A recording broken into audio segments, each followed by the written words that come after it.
Welcome to the Dave Palma Show, the podcast that revives, restores, and awakens your innermost capabilities. You have the training and the talent to succeed, but do you have the guts to fail? I love what I do. When you love what you do, you want to be the best at it. Today is about the power of you. You will change the world. Find your path to success through the journey of those who have succeeded. And now, your host, Dave Palma.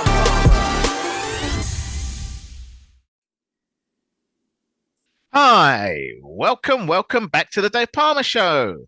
And with me in this episode, I have someone who shares over 2 decades of expertise in unlocking human potential. He also has a new book out called Win a Peace: how to end inner conflicts and make success inevitable. Ryan Christensen, welcome to the Dave Palma Show. Thank you so much for having me. It's a pleasure to be here. Pleasure to have you here. Obviously, mindset and everything else. I mean, I deal more with resilience and general life coaching, that kind of thing. But obviously, people do have these inner battles with themselves, don't they, really, and beat themselves up and stuff like that, you know. So as an ex-firefighter and firefighter and athlete, you know, obviously, you do get that even with professions and professionals as well. So with the title of your book, Win a Peace, which everyone wants peace, really. What got you round to writing this book? Wow, it was quite the journey for me, actually. Turns out that I have autism, but I wasn't diagnosed until like last year when I was almost 48 years old. Oh wow! So I spent most of my life in a position. I got diagnosed. Most of my life in a position where I could. Yeah, I got diagnosed with dyslexia, but obviously autism's more of a spectrum than when I was 40 years old as well. Yeah. Anyway, wow, sorry. It's hard. Yeah. Definitely grew up in a space where like the world just worked for everybody else and not for me. And so had to kind of find a reason to keep on going. And that was like, go ahead and serve the country, serve the world. And that was kind of my way to keep going. But by the time I was in my mid 40s, that stopped working for me, right? The world rather stubbornly does not want to be saved. So I had to move on. And that's how I became a hypnotist. And all this work I was doing on myself to kind of like, get all this stuff taken care of and get my mind sorted out so I could actually live life the way I needed to kind of led me down this road. Tried out all these different modalities. Nothing really worked the way it was supposed to. So I kind of had to build my own model. And along the way, I learned a lot about how the mind works that isn't necessarily the way people think it is. And so that led me to write the book, Win a Peace, to kind of get some of these ideas out there, give people some different tools and different frameworks that can help speed up that healing process, get that in your mind actually unified as a team, to calm down that inner conflict, as well as to give you, like you talk about, that heavy mental resilience so you can keep going through all these different adversities in life. Yeah. Well, I mean, that's certainly, that's what people are looking for. It does seem to be, I wouldn't say contradictory, but when I was looking through, some of the kind of concepts of the book, I was thinking to myself, hang on a minute, but, people are teaching people not to think negatively and things like that. But you're actually saying that's, it is a good thing. Yeah. So there's a self-help industry saying that's a bad thing. Don't get me wrong, because don't get me wrong, because there are conflicts with various different self-help techniques, isn't there? So some saying some things are good and bad. Well, it's very much a situation where the core belief that a lot of people have, the common narrative is like, oh, emotions are pain. Negative emotions are painful. Right. And it kind of comes like it's the most natural conclusion to get in the world, because you're a baby. You've only got one way to getting help, no matter what kind of distress you're under, whether it's like your physical or, emotional, or you're just lonely or cold or whatever it happens to be. All you can do is cry, and everybody responds the same way. So you start out with this kind of concept that all distress is the same. And then everybody's talking about like hurt feelings and having your heart broken. So it's kind of reinforced. Right. So we start out with this heavy concept that emotions are pain. And if you're going through a lot of negative emotion, a lot of heavy negative emotion when you're young, you can't really escape it because you don't really have any control of your environment. That gets kind of cranked up to the max. And once you do that, now your survival centers in your brain have to start treating your emotional state as a threat to your physical survival. In a lot of ways, it really can be. You talk about deaths of despair, like over 300,000 people died in the US last year from deaths of despair. Emotions can actually end your life in a lot of ways. So when you're in that situation, the most natural thing to do is to want to get away from that pain, to push it away, avoid it in every single way you can. And that's where most of the self-help industry is. Like, let me go and find ways to damp this down, to avoid it, to push it away, all that kind of stuff. What I realized was emotions aren't actually pain. They're not actually like physical pain. Physical pain says my hand hurts, you're supposed to look here, this is busted. But all these physical sensations we feel when we feel these emotions are just our body either preparing to take action of some kind. Like we're afraid, so we're getting ready to run, right? We have that freeze response when we're supposed to hide. That's just your body preparing to take that action, or it's just processing something. When you're going through grief and your body's heaving and sighing, or crying and so forth and so on, that physical pain you feel is because your lungs are freaking, your chest is not designed to do that on a regular basis, right? But if that's your body doing exactly what it's supposed to do, nothing's broken. Everything's working as intended, functioning exactly as designed. Nothing needs to be fixed, which means that's not pain, not the same signal. No. But because we call it pain, now we have to look in here to fix the problem. We think the problem's in here. That's not what it is. No. Those emotions are telling you the problem out there in the world you're out there you're trying to solve, right? So each one of those negative emotions is just your mind asking you for help. Say, I got this kind of problem out there. I need you to help me solve it.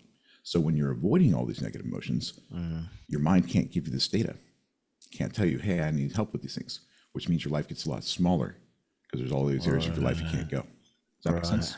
Yeah, it does make sense. Yeah, it's kind of like, I mean, as you're talking about it, I'm thinking it sounds like it's like people burying their head in the sand kind of thing internally in their minds, in their own minds. That's exactly right. But That's also, exactly right. they're denying them the chance for self-growth. Let that negative feeling come out so that you can learn from it, so that you can get feedback off that negative feeling and guide you the way to actually do whatever. But having said that, to make it even further of not the confusion, but the contradictory of the self-help industry. And we're talking about neuroscience there as well, because that's what I studied to be a resilience coach as a specific area, as well as life coaching. You're also talking about how feeling good can actually be a trap. When actually everybody wants to feel good, you win something, and the dopamine's flowing, That's a natural feeling, like you say about the adrenaline and things like that, fight and flight. That's a natural hormone, isn't it? Tell us what you mean about that. About it can be a trap, then. Sure. Well, so part of what I kind of want to emphasize is that all these physiological responses, the dopamine getting released and so forth and so on, is because there's a part of your mind that attributes meaning to things. So it's not like, oh, you do this thing and it's automatic release of dopamine. It's like, no, it's being released. Dopamine's being released because your mind says this is a reward. This is a good thing. Right. So it's not just an automatic piece. It's like, oh, I just win the thing. Great. How do you know you won? There's a part of your mind that says, yes, I actually scored the goal and so forth and so on. Now I should release that. Right. So could you have a the reason why? So could you have a placebo? Could you have a placebo effect of releasing dopamine? Meaning you kind of like, well, it does happen actually, where people think they've won something and they get disappointed. Oh no, it's not like, for example, in sports. Oh, you got a goal. Actually, no, it's disallowed. And then that dopamine goes back down again. It's like another. So it's kind of like that, isn't it? Really, you produce that yourself from your own thinking. Exactly. Yeah. Exactly. So the reason why pleasure and feeling good can be a trap is you can do the right thing for the right reason or the right thing for the wrong reason. If you're doing the right thing for the wrong reason, you're going to do it the wrong way. Okay. So what a lot of people get trapped in, there's something I talk about in the book that I call the treadmill. Okay. Where a lot of high achievers, they've got this like intolerable situation they grew up in, right? Whether they grew up poor, bad environment, whatever that happens to be. And then at some point, usually around their teens, they have some kind of talent where that allows them to escape that situation, right? Whether that's athletics or academics or whatever it happens to be. It's like, I got this thing and it's going to get me out of the situation, right?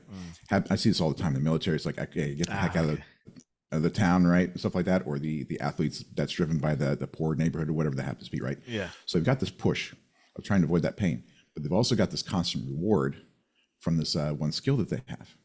So you get stuck in this loop where it's like, okay, I've got to chase this carrot, or you get the stick, right? And the problem is if you're always on this treadmill and you always have to keep chasing goals, right? Where it's like, okay, I got the goal. Great. Now I don't feel as good anymore. Now I got to go chase another goal. Great. I don't feel as good. It's this constant thing where you're chasing this pleasure, chasing these rewards as a way to reinforce running away from that pain. If you don't have the choice, if you don't have the free will to say, okay, I don't have to chase that, Like I can step off that treadmill. I don't have to go for the next goal. I don't have to do that sort of thing. I don't have to chase bigger numbers in my bank account. If you have the choice to hop off of that, then that's your mind manipulating you down that road. If you don't have the chance to take your foot off the gas, then your mind is manipulating you with the pleasure, just like you can with the pain. I'm with you now. Yeah. So Yeah. yeah, it's kind of like getting off that treadmill. It's not that it's anything wrong with achieving a goal. Of course, every team wants to keep winning every weekend, but you can't. As an ex-athlete, Exactly. you'd want to win every race, but you can't, So that is a Exactly. treadmill if you think, and it's best to have that disappointment sometimes and deal with it, really. Same with making money. Some people lose a hell of a lot of money. I mean, I on the sideline, I do some trading and stuff like that. You can lose a heck of a lot of money, even all your money. Yeah, it's like gambling. It's like gambling, but different kind of chemicals involved, because gambling is kind of they link it to addiction, but it is that kind of what you're talking about, really. That treadmill. It's a treadmill that you get involved with, where you want to win, and like then if you're trying. Yeah, like if you're in a situation where it's like, okay, I'm making money, okay, got my 10 million, but I'm now looking at everybody making 50. It's like, okay, I get here. Okay, now everybody making 100. That's what happens with gambling. Yeah. Exactly. If you can't stop, then that's your mind manipulating with pleasure, just like you can pain. Yeah, and the pain is you'll blow everything in the end one day. So, look, I heard you mention just now about military. So I just wanted to find out a little bit more about yourself and your journey. And obviously, it sounds similar in terms of, obviously, with your autism, my dyslexia. I was in the fire service. That's my background, really. To be honest, was you in the military or? I mean, I did 5 years in the Marine Corps. I was I was a Russian linguist there. I also worked 6 years in the Air National Guard doing intelligence for Predators and U-2s and F-16, F-22 Raptors. Wow. And then I also worked 16 years doing counterterrorism and counterproliferation. Wow. So I came from a very different pathway. Yeah, of course. Yeah. Well, I mean, obviously with firefighting, you do some coaching and mentoring and stuff like that. And as I said, with my background in sports that I did from a young age of 10, 12 years old, I've always been around coaching, and you look at mindset, and that unwittingly, you're your own guinea pig almost, so that's why I get what you're saying, sometimes with a lot of what you're talking about, really. 100%. So it does sound like obviously a different background in terms of occupations, but similar kind of journeys and similar kind of, we found out something about ourselves that answered a lot of questions, and then I wrote a self-help book, and then you've kind of written about self-help. So that's why I wanted to ask a bit more about. So that's quite interesting. Yeah. Well, you're gone. Yeah, it's a situation where, like, in order to navigate the world, right? Because when I was growing up, I had no idea what was wrong with me. Nobody else had any idea what was wrong with me. Nobody could help me fix it. So I'm like, all right, I got to figure out how to navigate the world on my own. So I essentially turned my brain into a machine that reverse engineers human behavior. Right? If there's a pattern of behavior over time, then there's a deliberate process that creates it. Has to be. Otherwise, it wouldn't be a pattern. So I knew, it's like, okay, well, if this is the case, then all I got to do is watch enough stuff coming in, stuff coming out, then I can figure out what's happening in between. So that's essentially how I trained myself and trained my brain to just like navigate the world. And I did like 23 years in intelligence, kind of weaponized that thing, which is basically it's what you do in the intelligence world. It's like, okay, stuff that's happened out there. Got to ask the right questions, got to put the pieces of the puzzle together to figure out how to break it, right? And that's also how I did all the reverse engineering of all the underlying implicit assumptions behind all these different modalities I was using to sort of fix myself, like the psychology and the spiritual stuff and the energetics and all that other stuff. Because that is a lot of psychology. There's a lot of psychology in the kind of work you was doing anyway, isn't there? Really, counterterrorism especially, and I suppose you got to interview people and things like that. So I mean, all that's got to. That's there quite was a lot of interesting stuff I got to play for sure. Yeah, absolutely. But that kind of like gave me the tool set that I needed, because every like modality, like psychology, cognitive behavioral therapy, hypnosis, even psychedelics, all that kind of stuff have limitations. There's an underlying model that kind of defines how far you can go with that. And in order to really make life living for myself, in order to make it so I could actually get what I needed to find the finish line and get across it. Right? I could not spend the rest of my life trying to fix myself. I could not spend the rest of my life kind of in this halfway space. It's like, no, there has to be a finish line. I got to find a way to get across it. Yeah. And so that's essentially how I built my mind to figure out where that was. And that's inner peace. When they get to that place where you don't have to fix yourself anymore, there's nothing to heal. You're good enough as you are. You don't have to prove anything to anybody. No, you don't. Because at that point, you're free. Yeah. At that point, you're free, right? Yeah. Yeah. It's just amazing, isn't it, really? What was your feeling like when you found out about your diagnosis? I mean, I was thinking and flooding back to my memories of at first, Hmm. wow, even at school and everything, it's like, what the heck? And then it was like a relief actually for me, to be honest, because Hmm. I actually achieved what I wanted to really, but I could have done Yeah. without some of the crap that came with it, if you see what I Yeah. mean. You know what I'm talking about, yeah. Absolutely. Absolutely. Oh So, man. Oh man. I would have like I used to tell a friend of mine like I would have sold my soul to Satan 1,000 times over just to be normal. Like yeah, God, yeah, yeah. just like I so would have. But like I found out early last year I had ADHD. Kind of knew that one. Yeah, And yeah, then in the yeah. summer I got diagnosed with bipolar disorder and autism at the same time. You're right. And Okay. it's like, oh, everything makes sense now. It's like I used to have there's an old Billy Joel song, I don't know why I go to extremes, I too high or can't too remember low, that or one, but I mean, I it's like, know Billy Joel, that but I makes said, sense now. yeah, It's yeah, like yeah, yeah, it's like that explains that, and it's like the autism was like, okay, everything makes sense now, right? yeah, yeah. But it's kind of one of those moments where it's like, oh, I kind of had to step back. It's like, wait a second, I have to now take a look at everything that's happened in my life up until now through these Mm, lenses and say, okay, oh, this was just me being bipolar. This is me compensating for this. mm. This is why this thing blew up in my face. This is why I couldn't do office politics. This Yeah. is how I was compensating with all these things. It's like, Right, oh right. man, like, okay, all right, I got to step back from all that and figure out, okay, what actually is really me? How much this was just like me compensating for all this other stuff. And it's like, Mm, okay, now I need to like take a step back. It's like, okay, what do I actually want to keep from all these years of stuff? yeah. Because a lot of stuff was just like me kind of just like managing these conditions I had no idea about, right? Yeah, yeah. So it was very And you much a did a good position job where I of it, had to spend a couple obviously. months just like looking at it. Yeah, yeah, yeah. Well, yeah, it's been a process. It's been a Yeah, process yeah, for yeah. sure. Yeah, That's fantastic. yeah. I mean, how is life now for you? I mean, obviously, I can't say it's a silly question, really, for me to ask you because you've got a book out. You're actually doing great Well, with. it's actually, well, I wish I was doing better than it kind of sounds, because I found out that I had bipolar disorder. I had a pretty severe episode and actually ended up having a psychotic break. So Okay, it was yeah, really bad. But and when you've had an episode that's severe, there's a really high chance this could happen again. So you kind of like can't go without medication. yeah, yeah. Unfortunately, with that sort of stuff, it's just for us, it's a trial and error. So it took me 14 months to get onto a set of medications that actually worked for me, didn't mess me up, and allowed me to actually do my work. So Yeah, yeah. I was basically on sabbatical. There was a lot of times when I couldn't work. Ah, One right, right. medication had me ending, one in my life for like 2.5 weeks straight. That was not fun. So it's just been this like massive roller coaster for over a year. And I've only been able to really get back to normal and like actually start working again about 2 months ago. So I'm now having like rebuild my business from scratch in a lot of ways, because I had to, couldn't really work for over a year. I was able to do the book with a ghostwriter, was able to do that and get that out the door. And that just finally got published last month.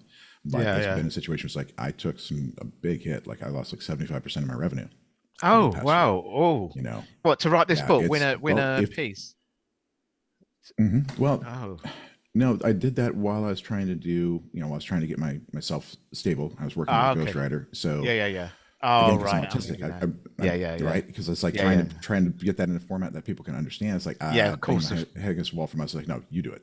Yeah, You yeah. do No, it. I Make it make understand. sense, right? I had to get someone to co-author my book. I literally she ghostwritten it for me, but I Exactly, kind of gave my concepts and tried to get it out of my exactly, head too. exactly. In a, you know. Yeah, exactly. So I like dumped 10 hours worth of audio on it. I was like, here, just make this make sense. And so we Yeah, worked yeah. together on that for about 3 months and stuff. But while I'm doing that, I can't really run my business. I'm an entrepreneur, self-employed. My livelihood is based on that. And it's like, okay, I can't really do that for like over a year. So only in the past 2 months have I gotten to the point where I can actually do that again. But it kind of speaks to the resilience that the book creates, because it's okay for me to go through this process. It was okay for me to take that hit financially and business wise, because my identity, myself, my worth wasn't dependent upon that. Right. Yeah, yeah, I could yeah. sit there and just go through this process as much as long as I needed to, all the ups and downs. It's like, okay, this is just a thing that I'm going through. This is just a process I'm working. I just need to spend the time. I will find the solution. And once I do, I'll be back on the right track. Yeah, yeah, yeah. Wow. Well, I mean, obviously, we could go on forever talking and swapping notes about what kind of like with the epiphany and Yeah. everything else. And, Yeah. obviously, I've kind of created a path as well from retired Yes. firefighter onwards, and you've done the same thing. And looking back, I actually enjoyed my life with what I did, really. So it wasn't fantastic. I mean, I'm not a household name Absolutely. with the sports, and I wasn't a fire chief, like you wasn't a general, but Hmm. you did what you needed to do, Right. and you can look back and say, I'm actually quite proud of it, and me too. So it's just one of those things, and you're now proud of Exactly. having a book out there and doing the work that you're doing to 100%. help people. Now, hopefully, I'm doing the same thing as well. But for you, Absolutely. obviously, we're here to talk about your book. Not mine. What advice can you get? Can you offer to keep people from looking for a quick fix? Well, I don't actually think that looking for a quick fix is a bad thing if you're using it to create space to do something longer, right? If somebody's in some serious pain, like if you break your leg or like you tear your ACL, right? Take the freaking painkillers to get through the surgery. It's of like, course. this is just like, okay, once you understand that there is a problem and once you're looking in the right place, by all means, go ahead and do what you need to calm things down and give yourself some space. But don't do it as a way to just like manage the pain long term. Yeah. Because if you're looking for those quick fixes just to make things go away, they won't. It's always going to come back. You're always going to be dealing with it. It's always going to show up in a different way.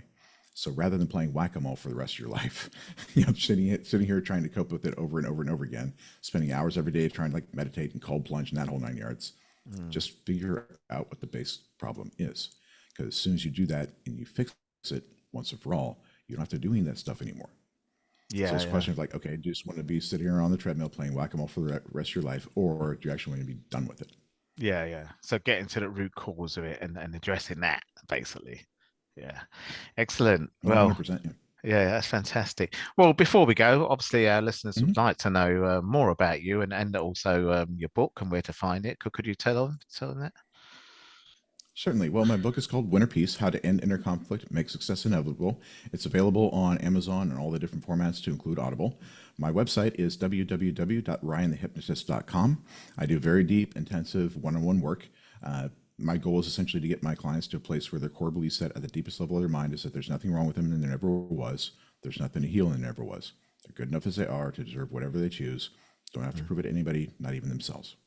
And I'm usually able to get people to that set within about 3 or 4 weeks. I try to do it in less than 30 days. Yeah. Well, it's absolutely fantastic having you on the show. I really do. I learn a lot from guests like yourself, and it's really great to share and have a similarity of, something we can, do good out there. Absolutely. Once again, great pleasure, and thanks a lot for coming and sharing your work and your book on my show today with my audience. Well, thank you so much, Dave. Really appreciate you having me. That's all for this episode. Thanks for listening, and remember, if you want to support what we do, then share, subscribe, and leave a review over on Apple Podcasts, or head over to my website, davepalmer.com, and click on Rate Show. Well, that's all for now, but I'll see you in the next episode of The Dave Palmer Show. Follow us on Facebook, Twitter, and Instagram.